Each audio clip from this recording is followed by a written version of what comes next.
بسم اللہ الرحمن الرحیم۔ یہ سورۃ الاحقاف کی آیات بہت ہی زبردست قرآن کا پیغام ہے، اور دعوت اللہ کرنے کا ایک بہترین طریقہ بھی اس کے اندر بتایا گیا ہے۔ دائی کے اوصاف بتائے گئے ہیں، اور جنوں نے جس طرح اپنی قوم کے اندر دعوت اللہ کی، وہ بڑا ہی زبردست انداز ہے۔ جب انہوں نے قرآن سنا اور خاموشی اختیار کی، یہ ادب و احترام ہے قرآن کا۔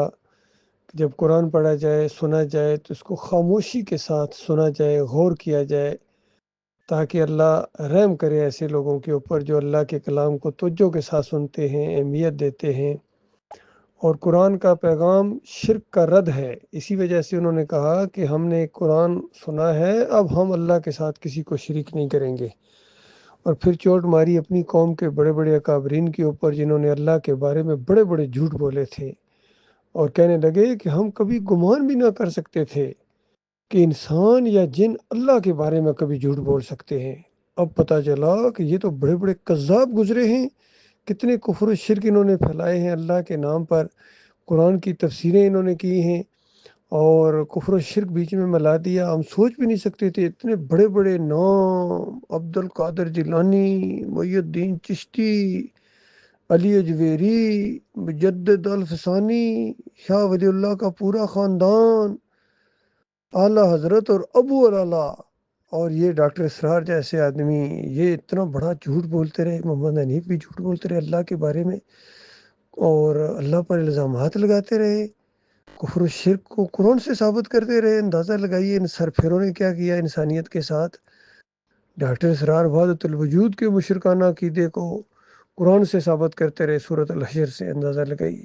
علی انجینئر صاحب قرآن سے ثابت کر رہے ہیں کہ ان کے جنازے پڑھے جا سکتے ہیں، اور ان کے چندے دیے جا سکتے ہیں، اور ان کو امام بنایا جا سکتا ہے کفر و شرک پھیلانے والوں کو۔ اندازہ لگائیے، تو پھر دین کے ساتھ آپ کا کیا تعلق ہے؟ یہی ڈاکٹر ذاکر نائک صاحب ثابت کر رہے ہیں، اجرتی لوگوں کے پیچھے نمازیں پڑھتے ہیں، شرک کرنے والوں کو رحمت اللہ علیہ کہتے ہیں، گلے ملتے ہیں ان کو جا کے، ان کی تعریفیں کرتے ہیں۔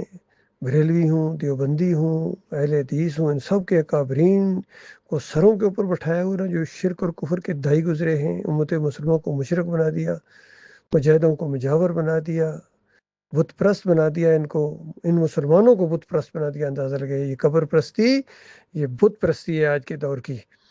یہ گھمت، یہ عرس اور میلے، یہ چادریں، یہ چڑھاوے، یہ واسطے، یہ وسیلے، بے حق کے فلاں، بے حرمت فلاں، اگر یہ سب کچھ ہے تو بتاؤ اور کافری کیا ہے؟ تو قرآن ان کی جڑوں کو کاٹ دیتا ہے، جڑ کے اوپر تیشہ چلاتا ہے۔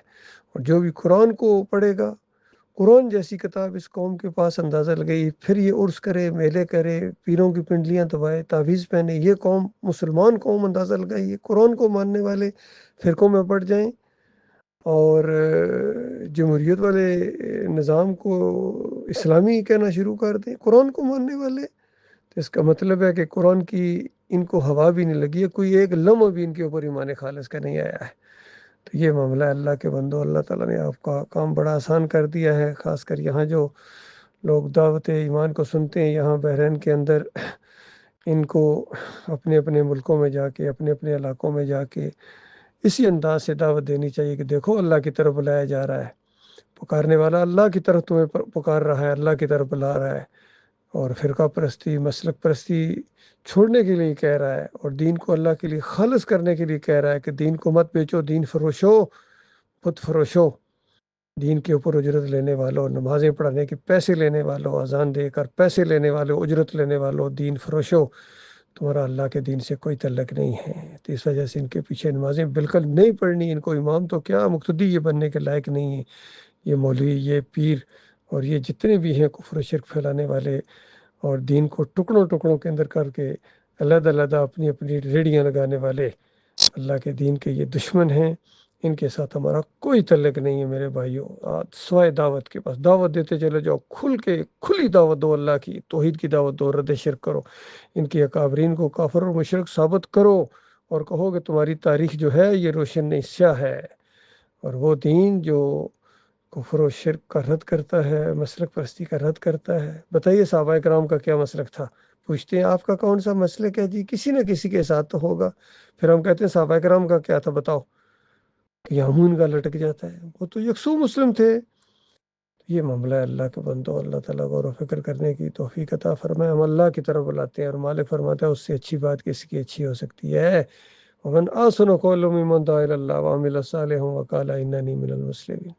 سب سے اچھی بات، حسین ترین بات یہ پکار ہے کہ جو کسی کو اللہ کی طرف بلائے کہ ہمارا جینا مرنا اٹھنا بیٹھنا، ہماری صلات، ہماری قربانی، ہمارے بیانات، ہماری تقریریں، ہماری تحریریں، ہمارے آڈیوز، ہمارے ویڈیوز، سب اللہ رب العالمین کے لیے، سب اللہ رب العالمین کی رضا کے لیے. مالک بہت بڑا اجر دے گا. مالک اپنے بندوں کی قدر کرنے والا رب ہے. مالک اپنے بندوں سے محبت کرتا ہے، لیکن جو مالک کے بندے ہوں، جو معاشرے کے بندے نہ ہوں، رسم و رواج کے بندے نہ ہوں، بادشاہ کے بندے نہ ہوں، مسلکوں اور پیروں اور مولویوں کے بندے نہ ہوں، جمہوریت کے بندے نہ ہوں، ان بندوں کے اوپر اللہ تعالیٰ کی رحمتیں جھوم جھوم کے برسیں گے انشاءاللہ.